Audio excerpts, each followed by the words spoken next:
En la próxima lectura lo que vamos a estudiar es lo siguiente. En la cruz, algo ha sucedido que muchos no entienden. Voy a terminar con esto. Yo estaba en Rumania hace como 4 años. Yo estaba predicando en un seminario de los alemanes. Y después de predicar fui a la biblioteca y yo estaba mirando, tratando de encontrar un libro que yo podía leer. Y encontré un libro que se llamaba La Cruz de Cristo. No era el libro de John Stott, sino de otro. Entonces saqué el libro y empecé a leer. Aquí es lo que encontré en el libro.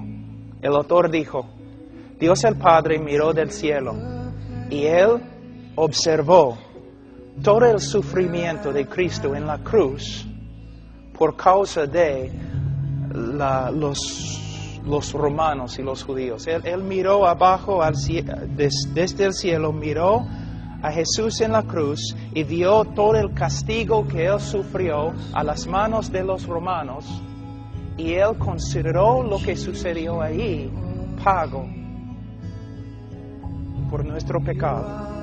Él consideró lo que Él vio, ¿no? El pago para satisfacer su justicia. Es una mentira, es herejía. Es herejía.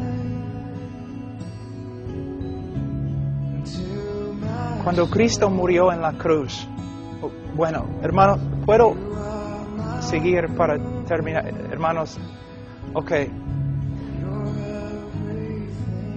Vamos primero a... Cristo está en la cruz y Él grita, Ila, lama sabactani. Dios mío, ¿por qué me has desamparado? Ahora, fíjense, ¿qué está diciendo Jesús? ¿Quién desamparó a Jesús en la cruz? ¿Quién? El Padre. El Padre desamparó. La palabra también significa abandonó, rechazó. Es una palabra muy fuerte.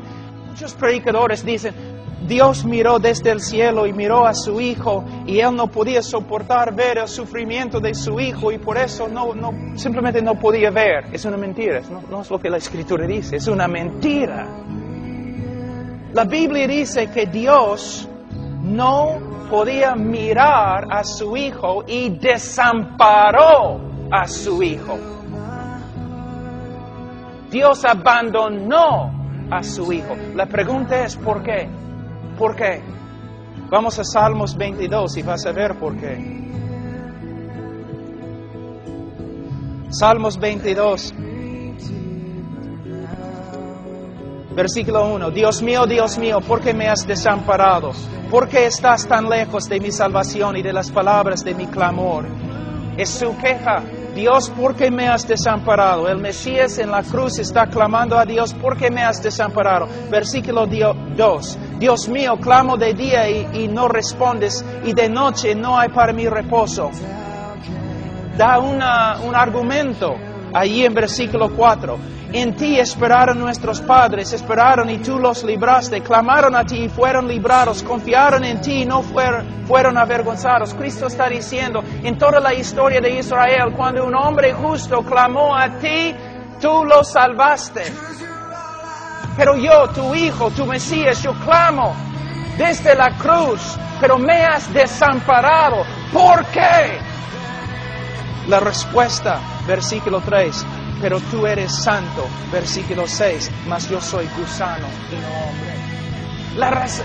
Dios desamparó a su Hijo en la cruz porque en la cruz su Hijo santísimo llegó a ser pecado, la cosa que Dios aborrece y condena.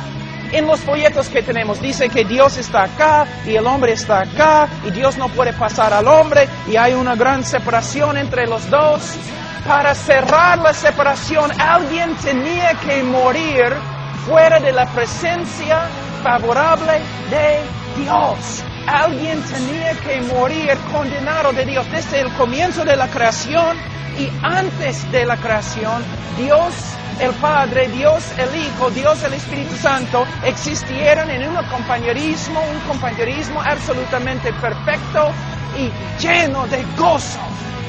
Una comunión perfecta, pero la primera vez en la cruz la comunión se destruyó porque el Hijo amado de Dios llevó nuestro pecado y Dios ni podía mirar a su Hijo porque Él llegó a ser pecado y más, Él llegó a ser una maldición ante Dios, una abominación de Dios. Tú eres una abominación ante Dios. Antes de tu conversión eres una abominación ante Dios. Para salvarte alguien tenía que morir en tu lugar como una abominación, una maldición. Cristo cuando llevó nuestro pecado, su comunión con Dios fue destruida. ¿Por qué? Él había llegado a ser pecado y Dios ni puede mirar el pecado. Él llegó a ser una maldición. Mira en Gálatas capítulo 3, muy rápido. En Gálatas capítulo 3, versículo... Gálatas capítulo 3, versículo 10. Dice: porque todos los que dependen de las obras de la ley están bajo maldición, pues escrito está: maldito todo aquel que no permaneciere en todas las cosas escritas en el libro de la ley para hacerlas. Nosotros, ¿qué dice la Biblia acerca de nosotros? Malditos. Malditos ante Dios por causa de nuestro pecado. Pero ¿qué pasa? Versículo 13. Cristo nos redimió de la maldición de la ley, hecho por nosotros maldición. Cristo llevó nuestro pecado. Todo el aborrecimiento y enojo de Dios contra nosotros fue dirigido a Cristo. Como la serpiente en el desierto, como el cabrío